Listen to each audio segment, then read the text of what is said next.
Kaixo eta ongetorriak saio berri batera, gaur azaroak 12 asteartea elkarrizketa bakarra izango dugu. Gaurkoan Aiala eta Ernestorekin egongo gara hizketan. San Miguel Nafarroako ikus eskola bihurtuko da Orange Fundazioaren eskutik, hezkuntza inklusiboa bultzatzeko, eta horretarako Aiala eta Ernestorekin egongo gara hizketan, baina honekin hasi baino lehen goazen gure betiko edukiarekin.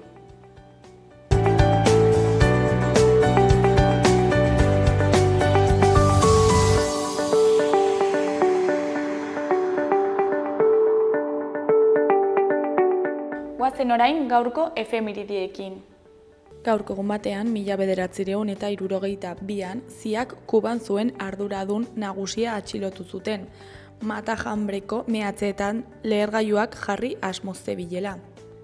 Urte batzuk geroago, 1967an, gaueko lehen manifestazio feminista egin zuten, Reclaim the Night lelopean, Leedsen, Inglaterran. Egun berean baina 1984an, misil nuklearren zulo bat hondatu zuten 4 bakezalek Missourin, Aeben.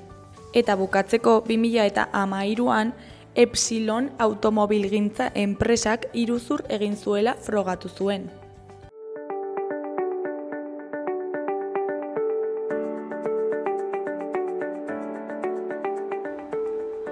Errepasatu dezagun aste honetarako agenda. Asteartean, Antsoaingo kultur aroaren baitan indarkeria matxista eta sexuala etxean izeneko hitzaldia egingo dute Lotza kulturgunean. Miren Orozko eskutik elkarteko kideak indarkeria matxista eta sexuala etxean hitzaldia emango du. Publiko zabalari zuzendua dago eta aldi bereko itzulpena egongo da euskara ez dakitenentzat. Arratsaldeko 5etan izango da Lotza kulturgunean. Ostegunean, Negu Hurbilak filma eta solasaldia egongo da Nafarroako hizkuntza eskolan.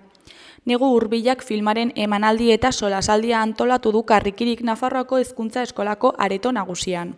Mikel Ibarguren eta Ekain Albite zuzendariak eta Ritxi Lizartza ekoizlea arduratuko dira filmaren osteko solasaldiaz. Arratsaldeko 7etan abiatuko da eta gonbidapenak Karrikirin eskuratu daitezke. Ostiralean, alde batetik Antsoaingo kultur aroaren baitan Urizpi, aizpak eta liburu debekatua escape room edo iesgela egingo da Harrobi gaztelekuan. Urizpi, aizpak eta liburu debekatua escape room edo iesgela antolatu du Antsoaingo udalak. Berdintasunaren aldeko jarduera da eta bertan gazte talde batek probak gainditu beharko ditu. Kodeak eta enigmak destifratu, giltzarrapoak eta maletak ireki, 20. mendearen erdialdeko bizimoduan giroturik dago eta garaiko emakumeen bizitza du ardatz. 12 eta 16 urte bitarteko gazteei zuzenduta dago, doakoa da eta Harrobi gaztelekuan egingo da. Beste alde batetik, Ze Artista Talent Showa egingo da Zizur Nagusiko kulturetxean. Ze Artista Gazte Show Talent lehiaketaren 8. edizioa da aurtengoa. Herriko artistak ezaguneko eta hainbat arlotan dituzten trebetasunak artistikoak gozatzeko aukera. Dantza, kantua, imitazioak, umorea eta bar. Arratsaldeko 7etan Zizur Nagusiko kulturetxean. Larunbatean, alde batetik, Biltokiko mus txapelketa egongo da Txantreako Euskaldunon biltokian. Biltokik mus txapelketa antolatu du. Bikoteko 10 euro ordaindu behar dira parte hartzeko. Partidak hasi aurretik musaren hizkeraren ikastaroa antolatu dute, eta ondoren, nahi izanez gero, bazkaltzeko aukera izanen da, 15 eurotan. Beste alde batetik, emozioetan zehar bidaiatzeko kontzertu txundigarria egongo da baluarten ikusgai. Ikuskizun musikal honetan emozioak gure emozioak bereizten, estimatzen eta bideratzen lagunduko digu. Beethoven, Prokofiev, Strauss, Korsakov, Mussorgsky eta Chopinen musikaz lagunduta besteak beste. 7 emozio landuko dituzte emanaldian, umorea, gogoeta eta musika uztartuz. Arratsaldeko 6:30 hasiko da txikiendako emanaldia.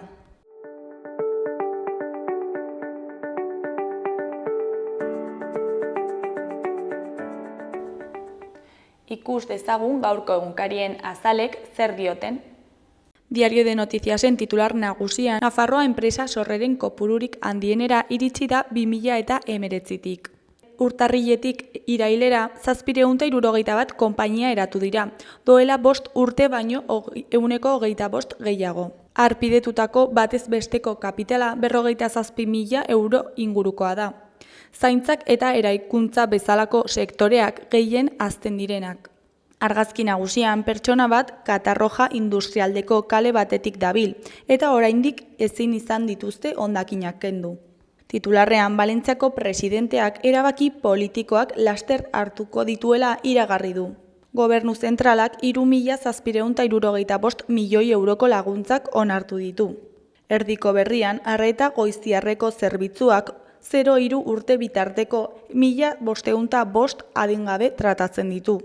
Hori koloreko berrietan, goikoan Nafarroako ingenieritza McLarenetzat. Behekoan Juana Maciasek filma estreinatu du.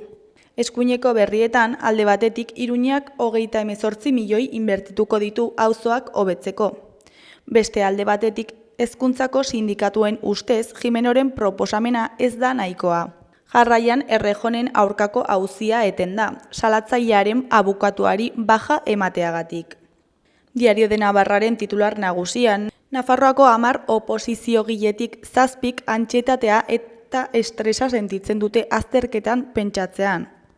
Oposizioan daudenen 70% emakumeak dira, gainditu dutenen 81%. Argazki nagusian, udaltzaingoko agente batek trafikoa erregulatu du Zaragoza hiribideko asfaltatze lanengatik. Titularrean, obren labirintoa Iruñean. Konplikazioak eguneroko zirkulazioan Iturramako eta Zaragoza hiribideko lanengatik. Eskuineko berrietan, alde batetik, Mazonek akatsak onartu ditu danaren kudeaketan eta karguagabetzeak aipatu ditu. Beste alde batetik, 350 irakasle lanposturen legezkortasuna aztertu du gorenak. Jarraian, Ulaiar hil zuen eta kideoia Susundegiko kontseiluan. Gainera, Esparzak geroaren porrota ikusi du politika fiskalean. Goiko berrietan, alde batetik 6 burbuilaz osatutako ostatua zigan. Beste alde batetik, adituen alerta gorria klimaren goi bileran. Azkenik, Monkaiola partida batetik 205 urtean. Gara egunkariaren titular nagusian, EAJak eta PSEek PFEZ-tara eta sozietateetara mugatutako zerga berrikuspena aurkeztu dute. Gipuzkoan eta Araban beste indar politiko batzuen beharra alde batera utzita EAJak eta PSEek euren erreforma fiskalean ildo nagusiak aurkeztu zituzten atzo. Argazki nagusian Jose Ramon Bengoetxea eta Eva Ferreira ditugu. Dimisioa Ferreiraren taldean Bengoetxea erasotzeagatik. Eskuineko berrietan alde batetik sektorea itota Abrak marka berria aurkeztu du. A. Beste alde batetik COP29 abian da, eszeptizismoz inguratuta. Jarraian Trumpen agenda energetikoa. Amaitzeko itoiz udako sesioak bidaia sinfoniko emozionala. Berriaren titular nagusian gaztei alokairuaren 135 itzultzea proposatu dute Araba, Bizkai eta Gipuzkoak. EAJak eta PSEek hitzartutako erreforma fiskala aurkeztu dute Aldundietako ogasun diputatuek. Araban eta Gipuzkoan beste alderdi baten babesa behar dute, Bizkaian ez. Argazki nagusian danak utzitako eremu lokaztu bat dugu. Titularrean 15 egun lokatzetan. 15 egun joan dira denboraleak Valentziako dozenaka herri urpean utzi zituenetik. Eremu asko lokaztuta daude oraindik eta agintariez kexu dira herritarrak. Goiko berrian itoiz udako sesioak estreinatu dute zinebi jaialdian, aretoetan izango da urtarrilean. Ezkerreko berrietan alde batetik Bengoetxeak salatu du irain egin diotela eta errektoreorde batek dimisioa eman du. Beste alde batetik, Gulistan Sonuken hitzetan, herri kurduak ez du bere udala desjabetzen utziko, ez dugu etxiko. Jarraian talo aro. Arto berria ehotzeko garaia heldu da, eta arekin talo aroa. Garai batean pobrearen ogia zena luxuzko produktu bilakatuta dago gaur egun. Gainera, ikasgeletako ratioak jeistea eskaini die Carlos Jimenok sindikatuei. Bukatzeko, garbitzaile bat hilda Bilboko abando geltokian erorita. Euskal Herri Irratiaren titular nagusian ez diezazutela alderantziz kontatu. Azaroaren 25erako sentsibilizazio kanpainaren leloa.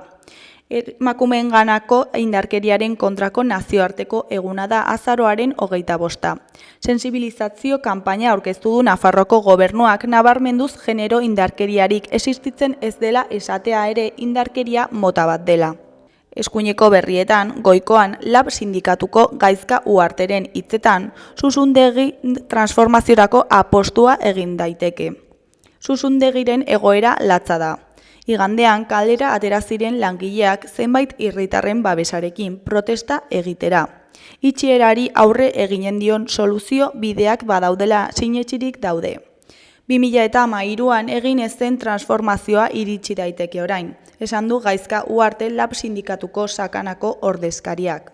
Behekoan, borrokaren bidez, juduak oso balio aberasgarriak transmititzen ditu. Kirol herriaren tatamira igo dira Jaione Ekisoain eta Daniel Cervantes. Arte martzial ezagunetako bat dugu judoa, eta Nafarroan oso maila oneko borrokalariak edo judokak ditugu. Ekisoainek urteak daramatza punta-puntan lehiatzen eta dominak pilatzen. Eta Cervantes berriz Nafarroako txapeldun bihurtu zen azaroaren lehenean.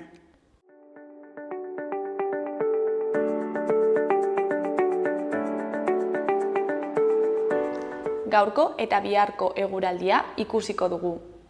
Gaur, asteartea, goizean lainotuta egongo da eta euria egingo du. Batez ere ipar isurialdean. Temperatura ere freskoa izango da. Arratsaldean okerrera egingo du. Euria eta zaparrada mardulak botako ditu, bereziki ipar mendebaldean eta baliteke trumoi ekaitzak jo eta txingorra egitea. Gainera, temperaturak eta elurkotak behera egingo dute. Arratsaldean elurkota 1500 metrotik behera jaitsiko da eta egunaren amaieran baliteke 1000 metro inguruan egotea. Ipar-ekialdeko haizea zakartu egingo da eta hotz sentsazioa handituko du. Asteazkenean temperaturan beste pixka bat gehiago jaitsiko da eta maximoak 10 gradutik behera geratuko dira barnealdean. Hegoaldeko zenbait lekuetan izotza egin dezake. Goizaldean euri pixka bat egin dezake bereziki ipar mendebaldean. Goizean eta eguerdian ateri egongo da, baina arratsaldean berriro sar daiteke euri pixka bat Ebro ibarretik. Euria hegoaldeko zenbait lekuetan soilik egingo luke.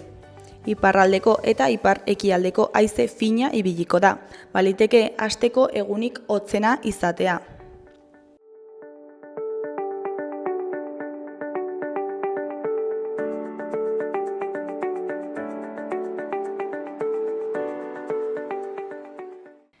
Kaixo, lehen aipatu dugun bezala, orain Aiala eta Ernestorekin egongo gara. Kaixo, bikote, zer moduz? Egunon, ongi. Ongi. Bueno, San Miguel Nafarroko ikuseskola bihurtuko da, Orange Fundazioaren eskutik, ezta? Hezkuntza inklusiboa bultzatzeko. Hori da, horretan hasi berriak gara eta ikusiko dugu nola badaien ikasturtea eta proiektu honekin ze berrikuntzak aportatzen diogun ikastetxeari. Eta zertan datza ikuseskola hau? Komunikazio zailtasunei erantzun bat emateko asmoz, hori da, proiektu inklusiboa da. Nolabait, irudien presentzia hori indartuz, ikasle gehiagoengana iristea izanen zen helburu nagusiena. Eta nor da Miriam Reyes? Eta zein izan da honen papera? Miriam eskolaz bizualeseko sortzailetakoa bat da, eta berak eskaintzen digu Amelirekin batera formakuntzak. Momentu honetan bera da hizlaria edo berak gidatzen gaitu formakuntza honetan. Eta zergatik erabaki duzue honetan sartzea? Aurreko ikasturtean, otsaila aldera gutxi gora bera, ILZ-ak jakinarazi zigun, hor dago zuzendari Felipe Gamboa, eta berak jakinarazi zigun halako proiektu ezagutu zuela, irakurri zuela zerbait, eta interesgarria iruditzen zitzaigun. Orduan, Aiala HLU proiektuko kidea dela, erabakizun baloratzea proiektu hau, ikusi zuten, interesgarria, polita zela, erabat egiten duela gure eskolako, pankarta dugu bartua ez, eskola inklusibo izan dugula horrekin erabat egiten zuela, eta 3 irakaslek izena ematea erabaki zuten. Geroztikan, gero, urtero martxo aldera, apila aldera, hezkuntza departamentok ere ateratzen ditu bere berrikuntzarako proiektu deialdiak, ez? Orduan ikusita aukera bazela, informazio hartu zuten, erabaki zuten ere bai, erabaki genuen aurkeztea proiektu bat, berrikuntza deialdi horren barrenean, eta gure, zaitarriturako, sorpresarako, onartu egin zuen departamentuak. Orduan, ja iraian, eskolak izena eman du, horrekin batera koordinatzaile bat izendatu behar izan dugu proiektu guzti hau aurrera eraman ahal izateko. Proiektu izen emate horretan, hasiera batean 300 bat eskolek izena eman dute, eta hautatuak izan dira 75 ikastetxe. Horitartean gurea, eta Nafarroan uste dut bakarra dela gurea. Proiektu honetan, eskola ezberdinak parte hartu ahal izan dute, bai pribatu eta bai publikoak. Eta, gutxi gorabehera hori da hasiera edo.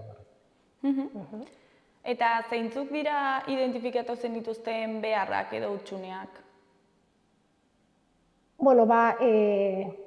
Erran dugun bezala, proiektuarekin hasi berriak gara, asteazken baditugu ja adostutako, asteazken batzutan gai ezberdinak lantzen ditugu, eta lehendabiziko seinalizazioarekin hasi ginen, eta hor ja nolabait hausnarketa batera bultzatu ziguten ez, ea gure ikastetxea seinalizazio aldetik eta nola ikusten genuen.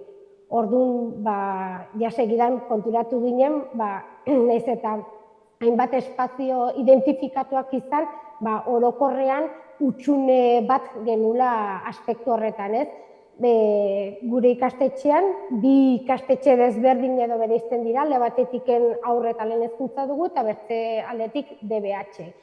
Orduan, ja sarreran sartu eta ja garbi ikusten da hor, ez dagoela inongo bereizketarik hor ikasi dugunak, edo ikastetxa ongi ezagutzen dugunak, ongi moldatzen gara horrez, baina kanpotiken norbait etortzen baldin bada, edo hezkuntza menperatzen ez duen norbait iristen denean, zaila suertatzen da igual jakitean nora joan behar denez.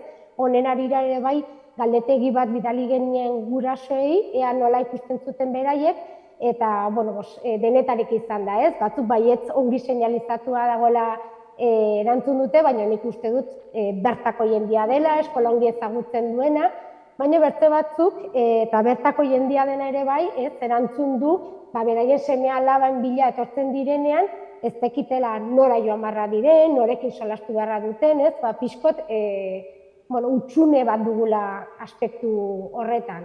Eta horrekin hasi ginen, eta gero bertzaletiken ja bigarren formakuntza jaso duguna ordutegi bisualena da. Beraz, 2 atal bete ditugu, oraindiken falta zaigu, erran bezala hasi berria gara, eta ordutegi bisuala direla eta, aste hauetan lanean ibili gara, nolabait irudi edo piktogramen bidezko komunikazio hori edo antolamendu hori erabiltzen dugu hainbat geletan. Baina konturatu gara, bakoitzak igual piktograma gauza berdin bat adierazteko, piktograma desberdinak erabiltzen ditugula. Beraz, nolabait bateratzen edo saiatu gara, eta orain hasta hauetan horretan ibili gara. Horrela, ikastetxe mailan banku bat edo sortzeko eta denak irudi berdinak erabili ahal izateko. Horrela, ikasleak toki batean egon edo beste batean egon irudi berdinekin harrapatzeko eta beretako lagungarriago izateko. Beraz, honen helburu nagusia integrazioa izango litzateke, beste helbururen bat dago edo daude? Bi helburu asko egoten aldira, 2 nagusiki ez, bat, dudarik gabe inklusioa aipatu duzuna, eskolan mugitzeko autonomia sustatu nahi dugu gure ikasleengan, ez? Kontuan hartu behar dugu gure eskola badira 3 tik 12 urte bitarteko ikasleak behar ezberdinak dituztenak, orduan hori bai importantea dela, Iralak aipatu duen bezala bai, nahasketa dugu batez ere eskolako sarrera horretan, orduan, mugikortasun hori sustatu eta autonomia sustatu nahi dugu, ez? Eta bigarrena oso importantea batez ere lotu nahiko genuke ikaskuntza prozesuarekin. Adituek diote, irudien bidez lortzen dugun informazio gehiena errazago barneratzen dugu, guregan gelditzen dela. Orduan, ikaskuntza prozesu horretan, irudien erabilpen hau txertatzen baldin badugu, gure ustez ebait, irakasle gehiagotara llegatuko gara, eta emaitzak hobeak izanen direla, ez? Erabat lotua ikusten dugu hain LOMLOEk proposatzen duen IDU horekin, edo ikaskuntza diseinu universalarekin. Eta zer nolako formakuntza jaso duzue eskoletan hau aplikatu ahal izateko? Barran bezala, hainbat saio bat ditugu adostuak edo pautatuak ez, baina bi bakarrik eman ditugu, urrengo bihar asteazkena, 3. saioa hartuko dugu eta sekuentziak landuko ditugu. Beraz, nolabait, beraiek gidatzen digute eta lantzen dugun horren baitan, pixkot hausnarketara bidaltzen digute ikusteko gu, edo gure ikastetxea, ze fasetan edo nola dugunez, eta hausnarketa horren ondorioz, nolabait orientabideak jasotzen ditugu, nola hobetu edo zer egin dezakegun pausu horiek aurrera eramateko. Beraz, hori da, oraingo seinalizazioa, ordutegiak eta aste honetan sekuentziak lantzen hasiko gara. Eta zein da ikuseskola honen funtzionamendua? Nola funtzionatuko du honek? Honela, Ernestok aipatu duen bezala, koordinatzaile bat izendatzea eskatzen ziguten, ni naiz formakuntzanen koordinatzailea eta eskolan mailan klaustran aurkeztu genuenean erabaki zen lantalde bat sortzea. Beraz, asteazkenetan formakuntza horretarako deialdi bat bidaltzen digute, online izaten dira formakuntza hauek, formakuntza aktiboa edo parte hartzaileak dira, momentu horieketan hainbat lan egiteko edo aurkezteko edo eskatzen dizkigute, eta gero gure lana, koordinatzaileen lana da nolabait hau eskolara eramatea. Nire kasuan lantalde horrekin lan egiten dut, eta hortik gero ikastetxe guztira zabaltzea izanen da hurrengo pausua. Eta nolako da plataforma? Aipatu bezala, online plataforma bat da, beraiek enlaze bat bidaltzen digute, enlaze horretan sartzen gara eta horrela funtzionatzen dugu. Evidentziak eskatzen dizkigute, nolabait jasotzen dugun formakuntza hori aurrera eramaten ari denaren evidentziak eskatzen dizkigute, eta hori da, bidaltzen dugu eta beraiek gure lanaren jarraipen bat egiten dute. Eta esan bezala, martxan hasia zarete orain, nola espero duzue ikasleak erantzutea? Ikasleak, espero dugu ongi, gure ustez ikaskuntza prozesuan lagunduko duela, noski hasiera batean guk irakasleok formatu egin behar gara, ezagutu behar dugu dena, baina ustez ongi, erantzun ona, azken finean begien bidez, ikusmeraren bidez jasotzen dugun informazio guztia gure ustez erakargarriago da, eta gelditzen zaigu lehenago ez, beraz, uste dugu erantzuna oso positibo izanen dela. Eta nola lotzen da hizkuntza esklusiboa ariketa bisualarekin? Lehen Ernestok aipatu duen bezala ez, azkenean nik ulertzen du momentu batzutan zailago izanen dela eta beste batzutan errazago, nolabait irudi horiek txertatzea. Baina hortan gure lana izanen da nolabait landu behar dugun horri irudi bidez laguntzea horrela ikasleak errazago ulertu izateko. Hau da, honek ez du erran nahi testua nolabait ordezkatu behar dugunik baizik eta testu horri edo landu behar den materia horri lagungarria izanen den irudiak txertatzea. Eta zer da ikus eskola honetaz espero duzuena? Hasi berria gara ez, oraingoz ilusioarekin hasi gara eta ikusiko dugu, nik uste aldaketa politak ekarriko direla, iritsiko direla, eta, bueno, ikusiko dugu, nola bukatzen dugun eskolan, familiak ere nola hartzen duten, eta pixkot ze bide hartzen duen, baina interesgarria iduritu zitzaigun hasieratik proiektua, eta hori, arran bezala izena eman genuen, hezkuntza proiektu berrikuntzan ere parte hartu genuen, benetan honetan sinesten dugulako edo pentsatzen dugulako onuragarri izan daitekela, eta ilusio handiarekin ikusiko dugu, ekainean egin beharko dugu honen balorazioa. Eta daramatzazuenaren balorazioa zein da? Ongi, aipatu dutena, hasteko ja seinalizazio izan zela lehendabiziko atala, hausnarketa batera eraman gaitu, eta igual ez baliban honengatik, azkenez zure egunerakotasun horretan sartzen zara, eta ez diozu ematen igual olako xetasun horiek garrantzirik, ez? Eta, bueno, honi esker, begira, honetan gelditu gara, pentsatzen ez, zer egiten aldugun, eta nik uste dut, honek emanen digula, olako etenaldi horiek edo ez, askotan egunerokotasun azkar horretan sartzen garela, eta hainbat gauza pasatzen ditugula garrantzia dutenak, baina hori gainetik pasatzen ditugunak benetan pentsatu gabe baduten garrantzian, ez? Bueno, Aiala, Ernesto, ja bukatzeko, ezakit zerbait gehiago komentatu nahi duzuen, edo zerbait ahaztu zaigun? Eskerrak ematea zuei, interes izateagatik proiektu honekin, zenbait komunikabideetan agertzen ari dagun hauetan horre seinalea, zerbait berrikuntza edo berria dela, interesa sortu dela, guk ilusio handia dugula, eskolaren erronka handi bada inklusioari erantzutea, eta uste dugu apostu honekin bide honean gaudela. Eta baita ere dugula azpimarratzea eta eskertzea irakasleei egiten ari den lana, eta kasu honetan proiektu horrela emateko segidan sortu duten lan talde politi hori kopurutsua eta gogo handiekin horrela eramateko.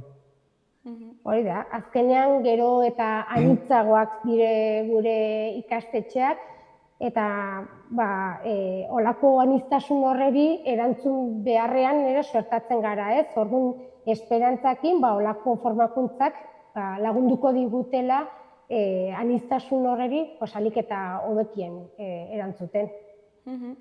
Bueno, bikote, mila esker gurekin hitz egiteko tartetxo bat ateratzeagatik, eta ea zer moduz joaten den ikus eskola hau. Mila esker. Mila esker. Ondo segi, agur.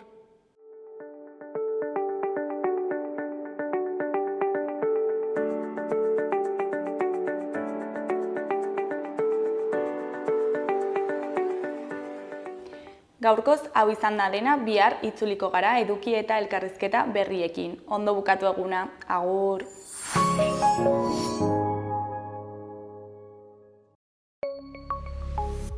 Gobierno de Navarra. Nafarroako gobernua.